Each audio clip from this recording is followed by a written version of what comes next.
Ղարաբաղի պաշտպանության նախկին նախարար Սամվել Բաբայանը նշում է, որ ապրիլյան իրադարձությունները փիլիսոփիկ կամ պատերազմի չեն, այլ դիվերսիոն գործողություն, որով անսպասելի հաջողության է հասել հակառակորդը։ Ինչպես է գնահատում այս հայտարարությունը։ Ում է մտնում այս պարուսները Ես իհարկե հարգանքով եմ մոտենում պարոն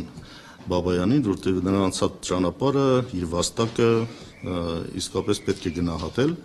բայց գնահատականներն էլ ամեն մեկը կարող է իր ձևով տալ։ Ես կարծում եմ, որ սա դիվերսիոն գործողություններ չէին, որովհետև պարզ դիվերսիոն գործողություններ անընդհատ տեղի են ունեցել։ Սա լայնամասշտաբ հարձակում էր, որ գրանցվեց ամբողջ Ղարաբաղի շփման գծի երկայնքով։ Սա փաստ է։ Լայնամասշտաբ հարձակումը դիվերսիոն գործողության կարելի է ասել, լայնամասշտաբ դիվերսիոն գործողություններ։ Պատերազմը ինչ է։ Պատերազմը կարող է դիտարկվել որպես լայնամասշտաբ դիվերսիոն գործողություն։ Հիմա ասում եմ անունների հարցը, տերմինների հարցը, բայց մենք գիտենք իրենց իսկ հայտարարություններից ելնելով։ Իրենց իսկ քարոզչական մեքենան, որ աշխատում էր մի քիչ առաջանցիկ տեմպերով առանց նկատի ունենալու, թե ինչ է տեղի ունենում իրական ռազմի դաշտում, պարզ էր, որ սա իսկապես պատերազմ էր, որի նպատակն էր արագ հասնել հաջողության։ Ինչու արագ, որտեղ եթե երկար տևեր դառնար լայնամասշտաբ, որ ձեռք չէր տալիս Ադրբեջանը եւ այդ պատճառով Ադրբեջանը կասեցրեց։ Խնդրեց հրադադար, ինչու խնդրեց, որտեղ կարճ ժամանակահատվածում, եթե անգամ դիվերսիոն գործողություն էր, չստացվեց, չէ՞։ Դա դասական տերմինոլոգիայով կոչվում է բլիցկրիգ։ 4 օր պատերազմ է տևում։ 4 օր։ Ինչ միայն դիվերսիոն գործողության մասին կարող է խոսք լինել 4 օր պատերազմ։ Այս ժամանակահատվածում 21-րդ դարում դա շատ ավելի մեծ ավերող արդյունքներ կարող ունենալ, քան թե 40 օր տևեր պատերազմ, ենթադրենք թե անցած դարում։ Այսինքն տարբերությունները ակնհայտ են, գործածված զինատեսակները ակնհայտ են։ Ուրեմն այստեղ խնդիրը դա չի, ինչպես կանվանենք։ Պարզ է, որ եղել է հարձակում, ինչ նպատակով է այդ հարձակումը եղել, այդ հարձակումը կասեցվել է, հետ են շպրտվել եւ իրենք բնականաբար այսօր խնդիր ունեն այդ ամենը ներկայացնելու, թե ինչ տեղի ունեցավ, իրենք եթե հետևեք, Ադրբեջանը անընդհատ փոխել է իր շեշտադրումները, թե ինչ էր ուզում անել։ Սկզբից ինքը ներկայացնում էր, որ դա կարգ ու կանոն հաստատելու իր բնական իրավունքն է, իր սահմանադրական կարգն է ուզում հաստատի իր իսկ տարածքներում։ Հետո պարզվեց, որ ագրեսիա է դա կոչվում ամեն պարագայում եւ այդ տեսակետը փոխեց, ասեց չէ, հայերն են սկսել ինչ որ պրովոկացիանել, մենք դրան ենք պատասխանել, հիմա այդ վերսիան է ավելի շատ աշխատում, չէ։ Այսինքն այս ամենը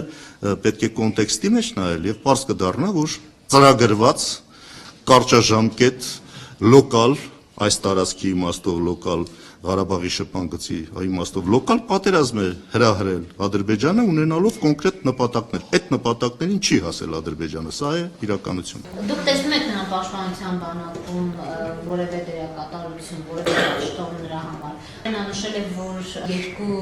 գլխավոր շտաբի պետերներ չեն ցանկանում հանդիպել նրա հետ։ Առաջին դեմքն էլ երկրի չի հանդիպել, չի խոսել նրա հետ։ Այս դեպքում ինչ է նշանակում նրա վերադարձը, ում պատվերով էր, ում պահանջով էր։ Գիտեք, ինչ որ պաշտոն ստանալու առումով դա լուծեն համապատասխան անձիկ, ով դրա իրավասություն ունի, դա Լեռնային Ղարաբաղի Հանրապետության նախագահն է, պաշտպանության նախարարը, նրանք են լուծում այս հարցերը, բայց ես տեսնում եմ Սամվել Բաբայանի կարևորությունը, նրա ունեցած փորձը օգտագործելու անհրաժեշտություն։ Այս ամենը տեսնում եմ, ինչ ձևով դա կլինի, Գիտեք, պարտադիր չի անպայման ինչ-որ պաշտոն ունենաս, որ այդ օգտակարություն ունենաս։ Այսօր կոմանդոսը որտեղ էլ լինի, օգտակար է։ Ուզում եք իրան պաշտոն տվեք, ուզում եք մի տվեք։ Մարդու ցանկացած հայտարարությունը մեզ օգուտ է։ Մեր պաշտպանության համար է օգուտ։ Հիմա փաստորեն ստորագրահավաք է սկսվել Ստեփանակերտում, որպեսզի նրան նորից նշանակվի Ղարաբաղի պաշտպանության բանակի ղեկավար։ Եվ միևնույն ժամանակ ինչ որ ակտիվություն է նկատվում Ղարաբաղում, մասնավորապես արդեն տեղեկություն կա, որ Պատգամավոր Հայկ Խանոյանն է ցեցել, նա հիվանդանոցում է։ Փաստորեն վերադարձ այսպես ինչ որ հեղափոխության կամ քաղաքական ինչ որ բան է մտցնում Ղարաբաղի քաղաքական կյանք, ձեր գնահատականը։ Գիտեք, ես չեմ բացառում նաև քաղաքական ենթատեքստերը, որտեղ առաջիկայում ընտրություններ են։ Ոչ միայն Հայաստանում, այլ նաև Ղարաբաղում։ Ղարաբաղում նաև խնդիր կա սահմանադրական փոփոխությունների հետ կապված։ Այսինքն լուրջ քաղաքական իրադարձություններ են եւ ցանկացած քաղաքական ուժ փորձում է բնականաբար տեղավորվել այս դասավորումների մեջ եւ բնականաբար նաեւ որոշել իր հարաբերություններում ինչպես օգտագործի այս կամ այն ինտրիգը, այս կամ այն իրավիճակը կապված կոնկրետ անձի հետ։ Ճանաչված մարդիկ են, իրենց ներկայությունը քաղաքական դաշտում միշտ էլ որոշակի խնդիրներ, այսպես ասած, կրքեր բորբոքելու հնարավորություն առաջացնում է եւ այդ ամենը կարող է նաեւ որոշները փորձեն օգտագործել քաղաքական նպատակներով։ Հիմա ես չգիտեմ, որ Խանոմյանի նկատմամբ այդպիսի բռնություն է կիրառել, դա իհարկե դատապարտելի է, եթե այդպես է, ես տեղյակ չեմ, բայց բնական է, որ չի թույլ տալ, որ ընդհանրապես գործընթացները քաղաքական դաշտից դուրս գան, տեղափոխվեն ռազմորկանների, այլ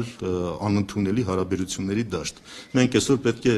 միասնականությունը մեր պահպանենք նախ եւ առաջ, հասկանալով, որ մենք ունենք ընդհանուր թշնամի եւ մենք մեր մեջ մեր էներգիան պետք չի վատնենք իրար նկատմամբ ինչ որ ոտնձգություններ իրականացնենք, ավելի լավ է ամրապնդենք մեր ներքին թիկունքը եւ ամրապնդենք դրանով նաեւ մեր ճակատը, որպեսզի կարողանանք առաջիկա հարվածներին դիմակայել։ Ինչ մեզ թվում է սրանով պրծավել, նոր սպառնալիքներ չկան մեր սահմանների վրա, չեն լինելու։